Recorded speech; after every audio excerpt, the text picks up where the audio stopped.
Conversa de Pesca, podcast do Pescarte, navegando pela educação ambiental crítica.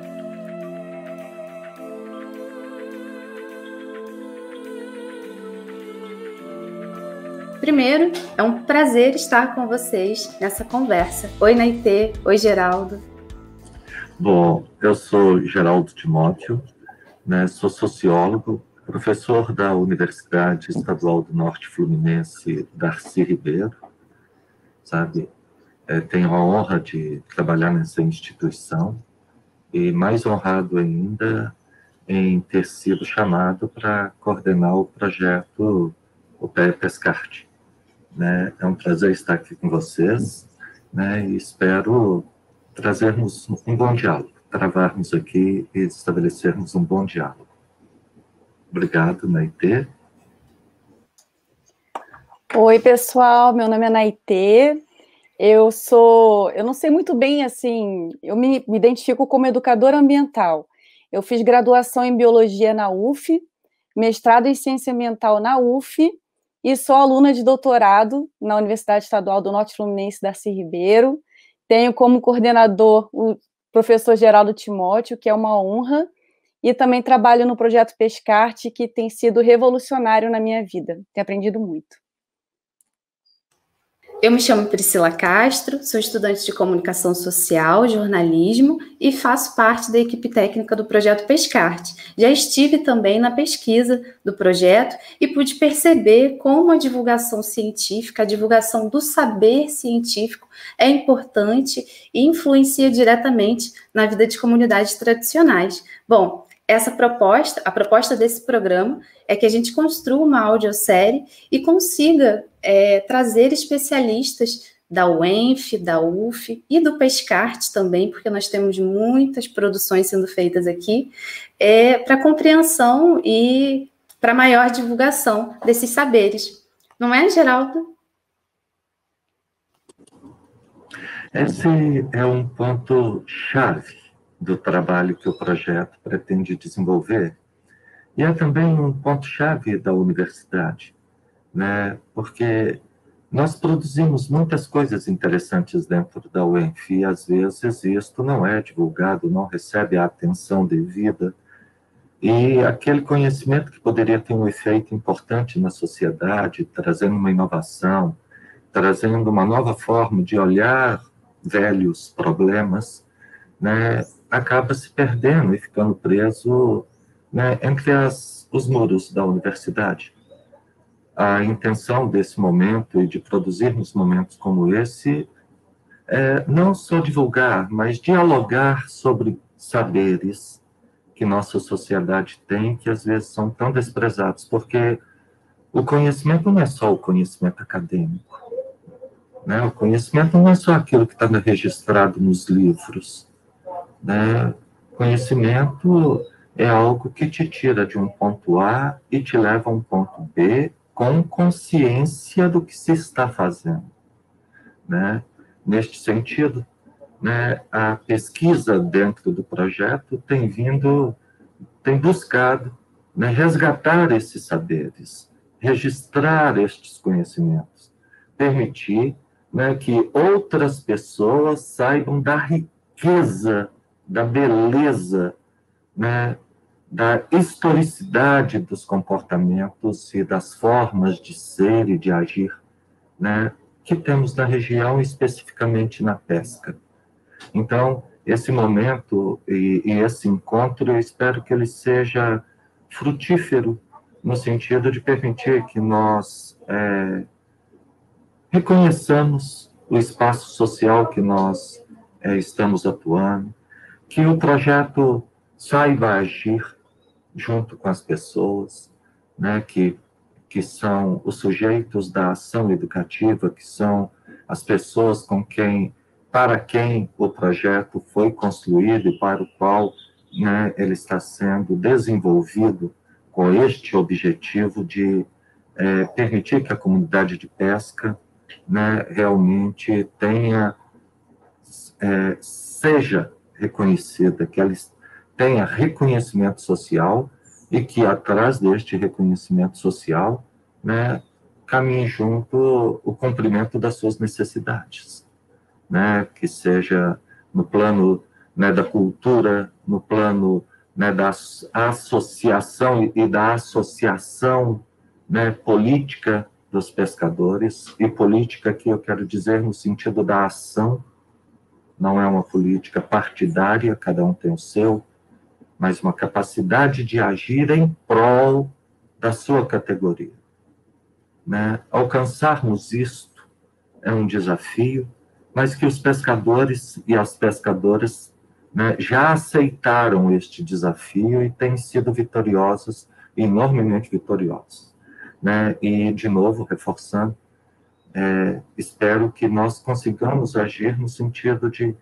de apoiar essa ação, apoiar, né, esse empoderamento da comunidade pesqueira, a máxima representação na sociedade, né, que eles consigam né, alcançar, né, as suas necessidades, o reconhecimento e o olhar dos poderes públicos e da sociedade, né, em nome da importância que os pescadores têm na produção da segurança alimentar no Brasil, né, e de serem, né, uma comunidade tradicional, um povo ancestral, estavam aqui no nascimento do Brasil e respondem por grande parte da boa história que esse país tem para contar, né?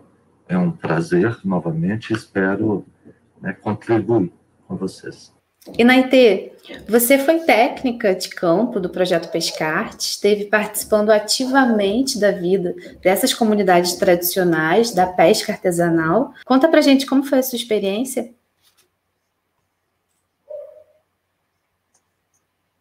Priscila, sempre que eu falo do Pescarte, né, eu fico sempre muito emocionada.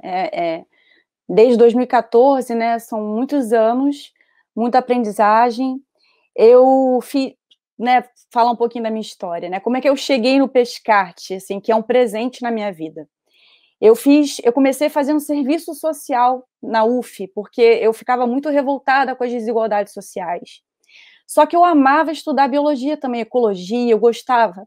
E eu fiquei muito em dúvida. E aí mudei para biologia, gostei, mas senti falta do serviço social. Eu pensava, por que aqui na biologia a gente não discute as questões sociais?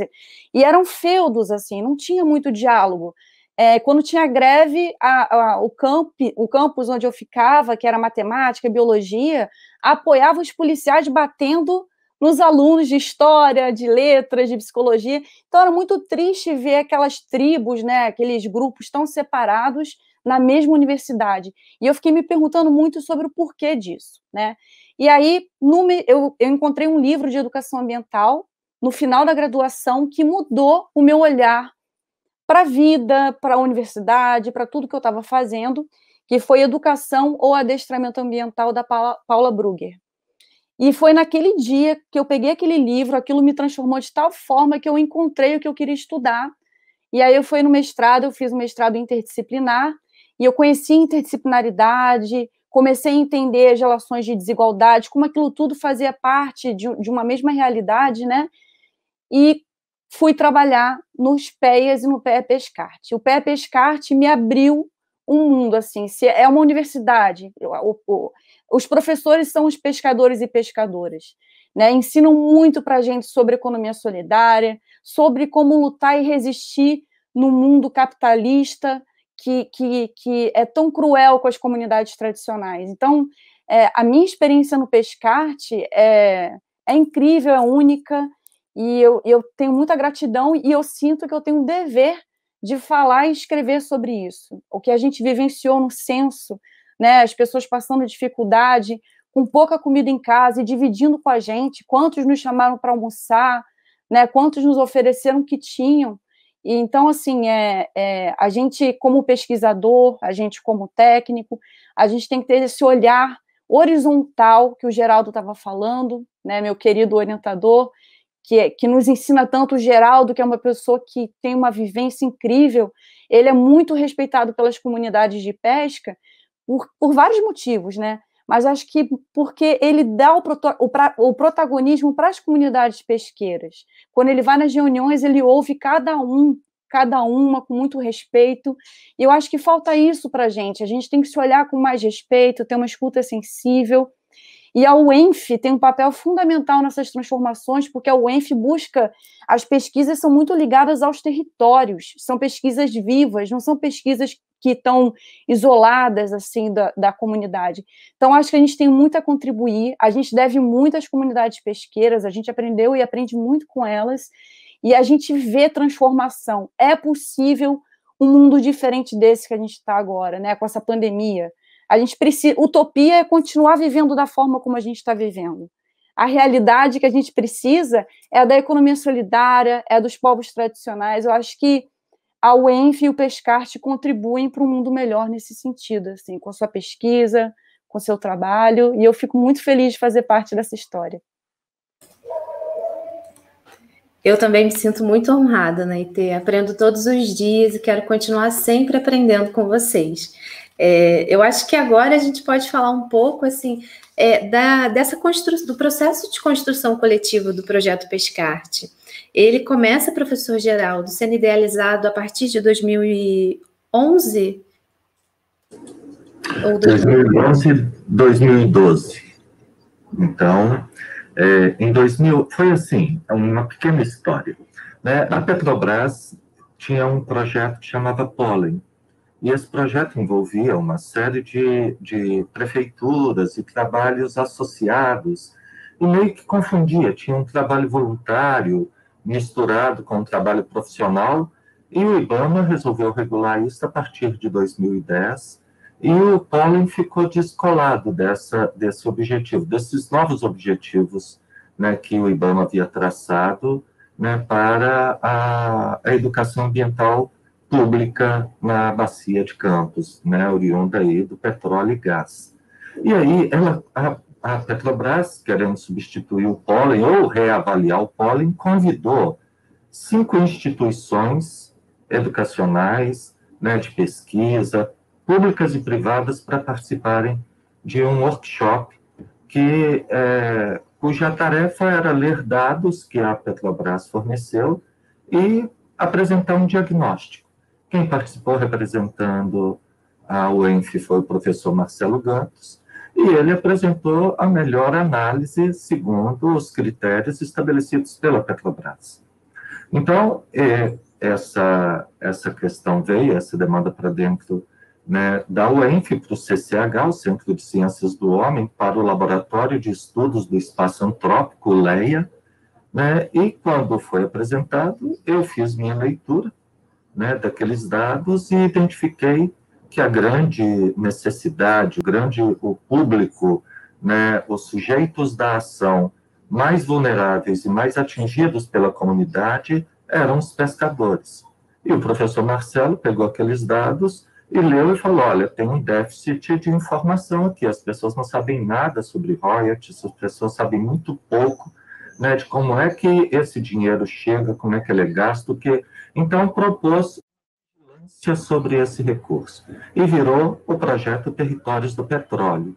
Eu olhei para o pescador e, a partir da minha experiência, minha trajetória de vida, que foi sempre trabalhando com comunidades de baixa renda, né, trabalhando com desenvolvimento de comunidades faveladas, meu doutorado foi em torno, né, de comunidades, né, de favela, de comunidades, né, subnormais, como chama o IBGE, né, mas são bairros pobres. E sempre trabalhei com a perspectiva da geração trabalho e renda, tanto que o meu mestrado, ele é em extensão rural, né, que é justamente uma busca de integrar saberes numa prática. E o doutorado aí foi na sociologia. E quando eu vi essa oportunidade daquela leitura, né, dentro do projeto, eu vi logo uma possibilidade enorme de que nós fizéssemos o sonho, né, de toda sociologia de intervenção, que é ser capaz de conhecer para aplicar. Né? Então, nós desenhamos no projeto, né, eu comecei a visitar o campo em 2012, né? Em 2013, nós já tínhamos o projeto, em 13 para 14, ele foi aprovado pela Petrobras, virou o convênio e começou a ser executado em junho de 2014. A perspectiva de que é preciso, primeiro, alinhavar, né, uma confiança, e confiança não é uma coisa dada, não é uma coisa que se conquista olho no olho, nem aperto de mão forte, sabe? Né? Com a pandemia, a gente nem dá aperto de mão mais. Então, nem isso saiu da equação. Então, é trabalho e palavra cumprida. É proposta, vamos fazer isto juntos, estamos fazendo juntos. Né? E aí vem o coletivo. Porque o que eu desenhei naquela época? A minha experiência levava a dizer o seguinte: se for como são os outros projetos, a cada 2 anos, a gente escreve um plano de trabalho, isso nunca vai dar certo. Né? É preciso ter uma estrutura, um planejamento de longo prazo, para que objetivos macro sejam obtidos e orientem a direção da ação. Então, eu desenhei o projeto em 6 fases complementares, sinérgicas, cumulativas, né? Então, essa fase, uma fase de organização. Os pescadores não nos conheciam, os pescadores não sabiam quem somos, os pescadores estavam arredios e não queriam saber de nenhum projeto. Então, era preciso um momento de organização e de reconhecimento. Né? Então, durante 2 anos, nós trabalhamos com os pescadores e resultou na eleição de um grupo gestor que muita gente apostava que não seria eleito. E, na verdade, o que aconteceu é que nos 7 municípios nós tivemos mais candidatos do que vagas, por isso, né, tivemos muitos suplentes e uma participação, né, que foi surpreendente, não diria, porque nós confiávamos que haveria participação, mas superou, inclusive, o número de votantes em algumas eleições de colônia. Então, isso foi importante para a gente porque deu legitimidade a quem foi eleito. Né? E, evidentemente, essa conquista foi tarefa e foi realmente uma conquista dos candidatos, né, que buscaram, que razões e motivaram pessoas a irem votar. Gente que diz que não ia votar nem na eleição normal, mas fez questão de ir lá votar nos gestores. Esses gestores entraram, então, na segunda fase, que é o planejamento. Então, você organiza para planejar. Você não planeja para organizar. Né? Você pode planejar a organização, é uma coisa. Mas, neste caso, nós organizamos, essas pessoas tinham legitimidade dos seus pares, elas foram, então, para a segunda fase, esse grupo gestor, os gestores, se reuniram sistematicamente, deve-se dizer claramente que nunca receberam nada, nem um centavo por isso. A proposta é proibido, não pode ter remuneração, é um trabalho voluntário. Então, esses 20 guerreiros de cada município se reuniram sábados, domingos, feriados, às vezes com quadra para pescar, tendo prejuízo, né? Mas estavam lá e planejaram, né? E aí, o que o projeto prevê? Uma terceira fase, que é a implantação dos empreendimentos que foram planejados. E aí, depois dessa terceira fase, vem uma quarta fase, que é a fase dialógica, de desenvolvimento de habilidades sociodemocráticas. Ou seja, a gente tem que saber viver junto. As pessoas vão trabalhar juntos, as pessoas vão ser donas desses espaços produtivos. Então, tem toda uma aprendizagem para que elas saibam que o que engorda o boi é o olho do dono. Eles têm que tomar conta e eles têm direitos iguais. Eles precisam compreender isso. Não existe quem manda. Todos trabalham juntos, né? Todos trabalham de maneira organizada para um mesmo objetivo. Aí vem a quinta fase. Veja, aqui a gente viu que as pessoas se apropriaram daquele empreendimento. Elas sabem que aquilo é delas. Elas têm que cuidar. Não é aquela coisa que no Brasil, né, tem de que aquilo que é de todos não é cuidado por ninguém. Não, é justamente o contrário, é a cultura contrária. E aí nós vamos para a quinta fase. Né? Nesta quinta fase, nós vamos, junto com os pescadores, né, verificar se eles já sabem administrar o empreendimento. Porque até a quinta fase, o Pescarte vai oferecer a mão de obra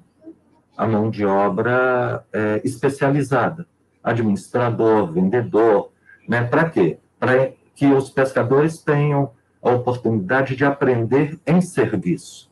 Então, na quinta fase, eles decidem se eles querem manter os profissionais, eles começam a pagá-los, né? E se eles acham que já tem a capacidade para desenvolver, é só a gente verificar isso e eles assumem. E aí vem a sexta fase, que é a fase emancipatória, né, de nos congratularmos se tivermos empenho e sucesso, né, de que todos esses empreendimentos resultaram em quê? Em uma comunidade mais integrada, em uma comunidade que sabe dos seus direitos, em uma comunidade que sabe que se eles estiverem juntos, eles conquistarão muito mais, né? E é essa a proposta, é um projeto que, somado essas 6 fases, foi pensado 14 anos. É um tempo, né, suficiente para que haja um aprendizado e uma experimentação, né, que se possa colocar em prática. Ao final desse tempo, nós esperamos que os pescadores tenham unidades produtivas, né, consolidadas, um negócio maduro, né, e realmente um fluxo contínuo de pessoas que vão se beneficiar desse processo.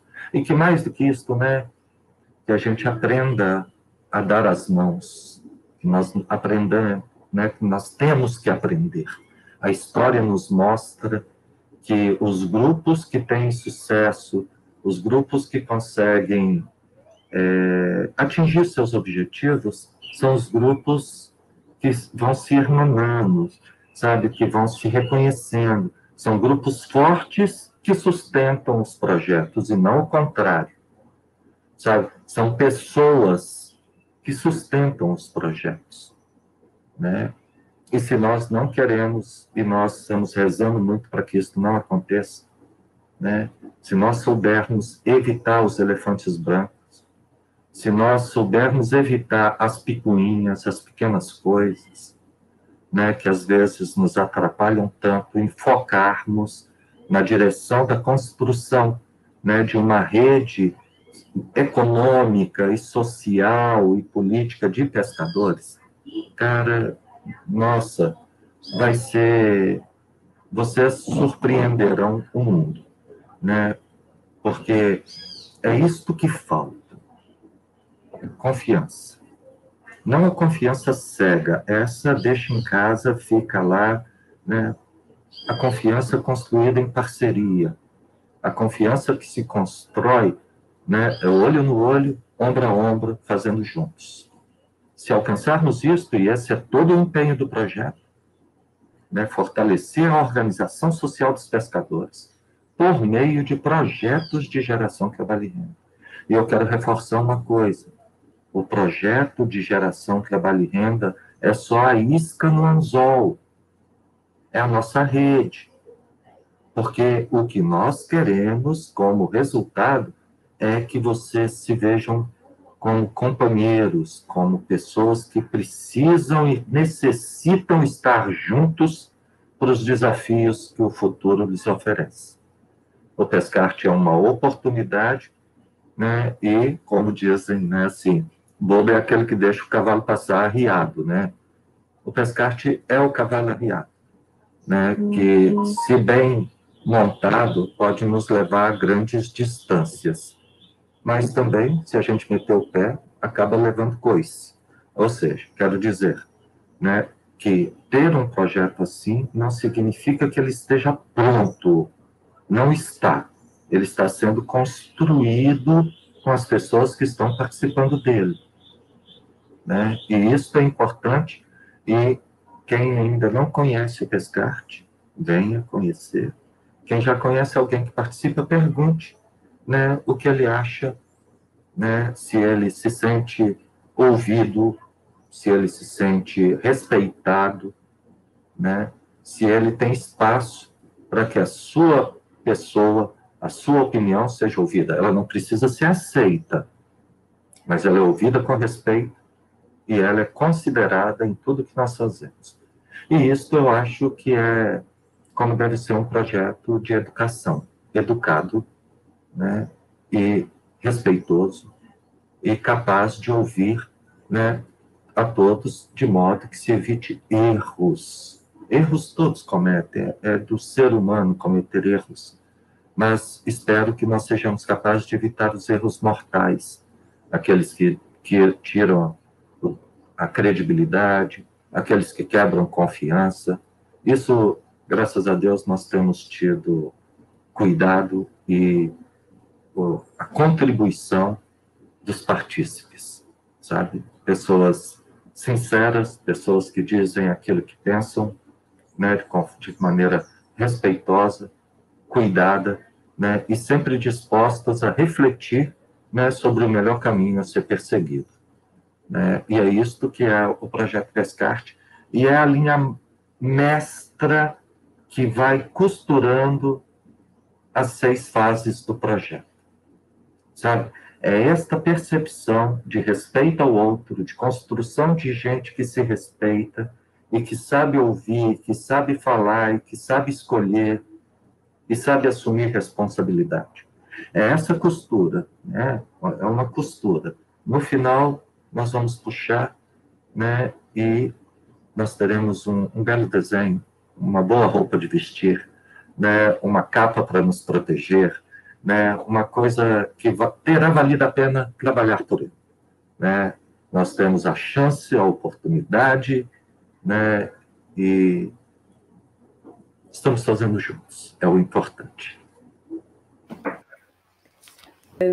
Obrigada, professor Geraldo. Dessa forma, a gente consegue compreender como as etapas do projeto Pescarte nos trouxeram hoje, né, em 2021, com exemplos muito bacanas. A gente tem uma fala de um pescador de Cabo Frio, em que ele diz que o intuito deles, daquela comunidade, é o fortalecimento da pesca artesanal, é o objetivo de estarem unidos em prol da pesca e também da limpeza da Lagoa de Araruama, que é um objetivo comum de quem vive naquela região. Naitê, você participou diretamente, né?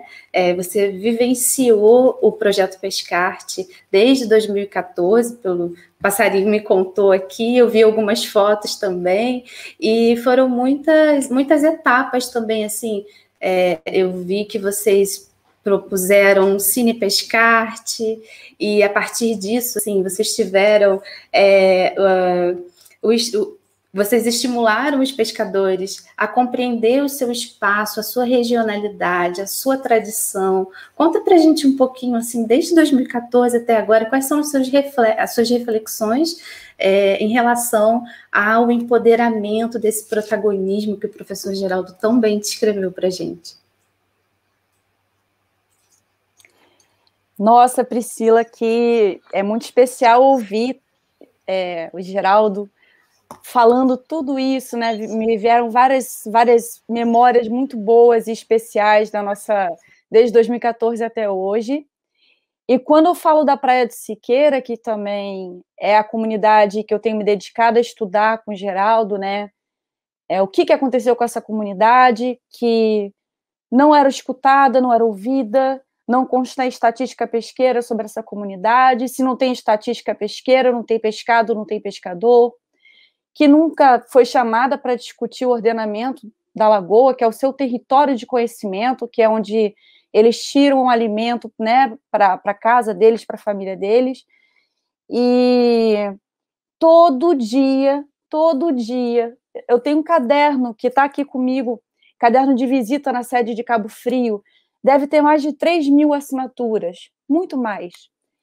Todo dia os pescadores iam lá na sede para falar a história deles, todo dia. E eu ficava pensando, mas todo dia eles vinham aqui falar, e não era a atividade do Pescarte oficial, eles iam porque eles queriam contar a história deles, que estava sendo morta, é o que a gente chama de epistemicídio, quando você tem uma cultura que está sendo exterminada, acabada. é o esgoto, produto químico, e não é de agora. Quando você vai conversando com eles e eles confiam em você e vão relatando, é uma série histórica de injustiças ambientais, é como se fosse assim, uma marcha atlética da poluição, um vai passando o bastão para o outro, literalmente. Tinha uma empresa que poluiu, que arrasou com o fundo da lagoa, que doou a draga que ela usava para outra empresa, que hoje em dia polui com esgoto. Então, uma vai passando para a outra, elas se ajudam.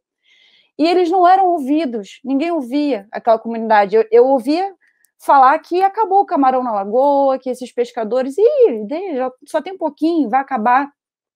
Todos os dias eles iam na sede contar a história deles, porque eles queriam falar, olha só, se a gente acabar, essa é a nossa história. Só que com o Pescarte é esperançar. O Geraldo, quando ele pensou de forma tão brilhante e inteligente todas essas fases, é justamente isso, é o esperançar.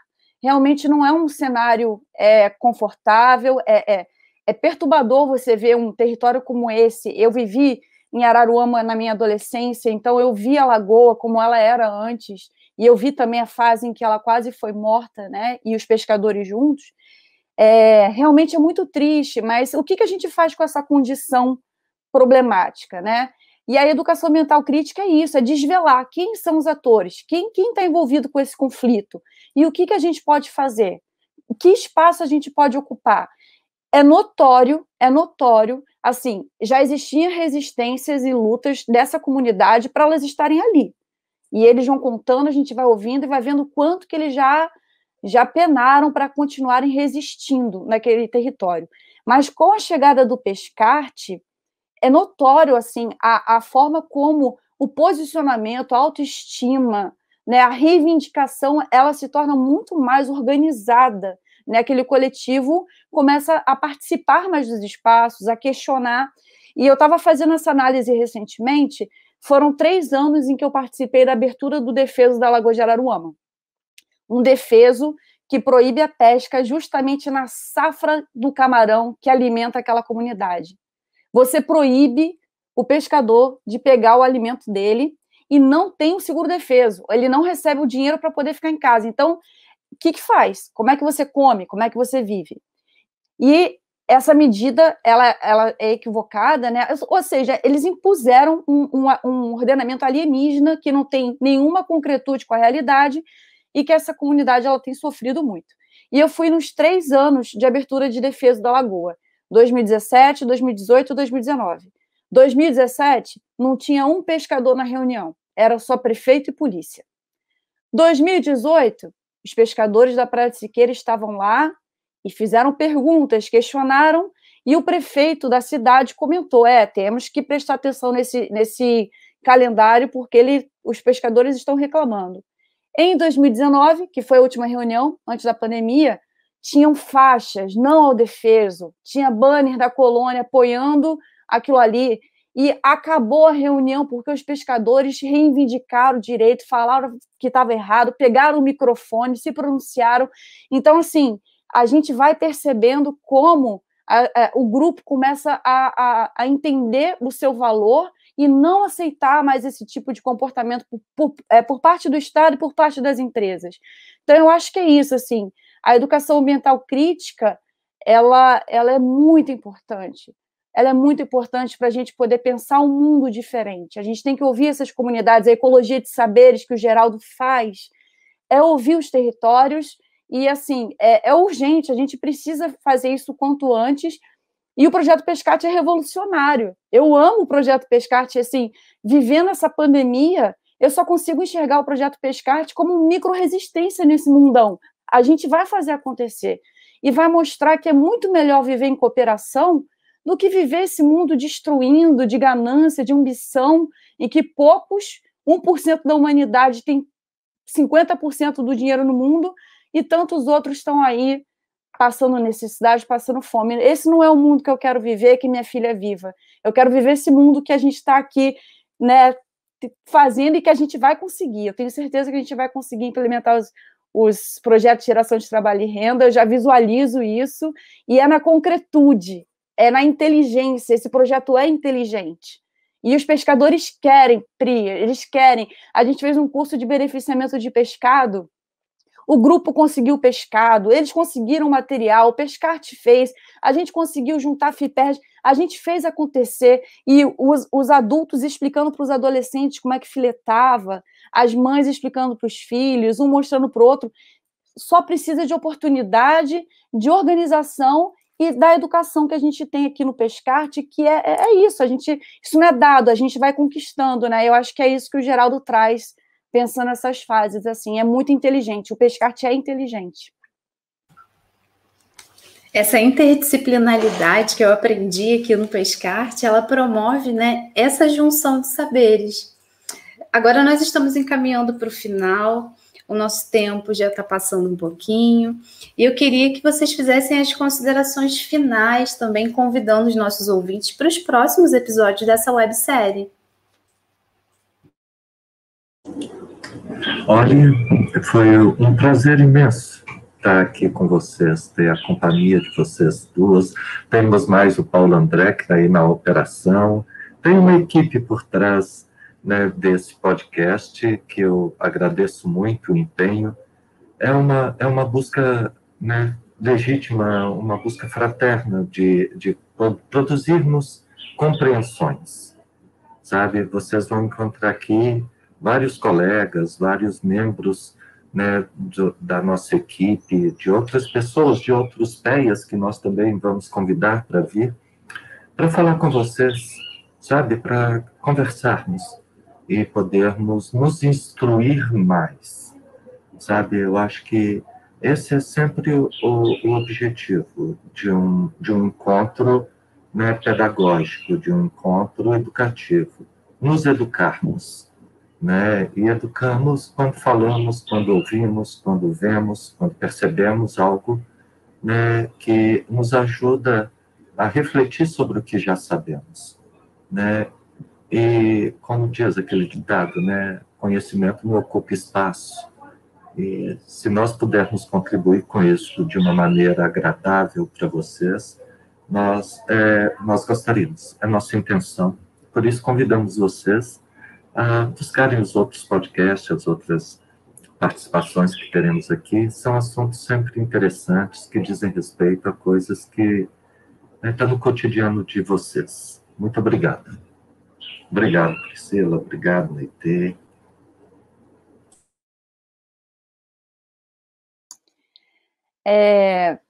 Como o Geraldo falou, eu acho que todos que se sentirem tocados, todos que buscam essa transformação do seu mundo e desse mundo, né, para um mundo mais solidário, eu acho que se coloque, participe, se organize.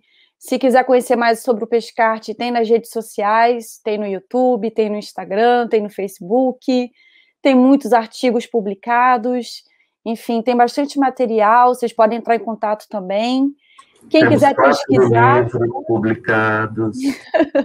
4 livros publicados, 21 linhas de pesquisa, convênios com outras universidades, são 10 municípios envolvidos com o projeto Pescarte, olha, né, que legal.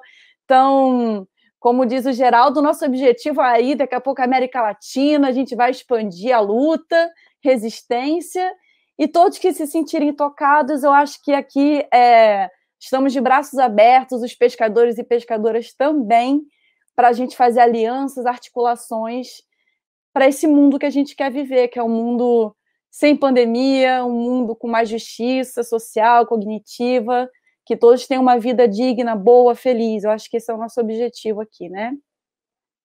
Obrigada pelo espaço. Obrigada a vocês pela participação. Como a Naite disse, o professor Geraldo também, são 21 linhas de pesquisa, para além dos 4 livros que foram lançados na última fase do Pescarte, na segunda fase do projeto, que visava o planejamento, né? Agora eu encerro esse programa, convidando vocês para ficarem ligadinhos nas nossas redes sociais, para ficarem conectados também aos técnicos de campo dos 10 municípios que participam do projeto Pescarte. Nós vamos estar veiculando, divulgando, compartilhando todas as nossas conversas, todas as nossas produções realizadas com vocês, porque, como o professor sempre diz, né, ela é com vocês e para vocês. Então, muito obrigada pela sua audiência. Eu quero lembrar que a edição desse podcast é realizada por Paulo Ribeiro, com a finalização de Paulo Barbosa, revisão de Lucas Lins. Espero que nosso próximo encontro seja tão rico quanto esse. Muito obrigada, Geraldo. Obrigada, Naitê. Esse foi o Conversa de Pesca, que é mais um programa do nosso canal Pod Pesca. Podcast do Pescarte, navegando pela educação ambiental crítica.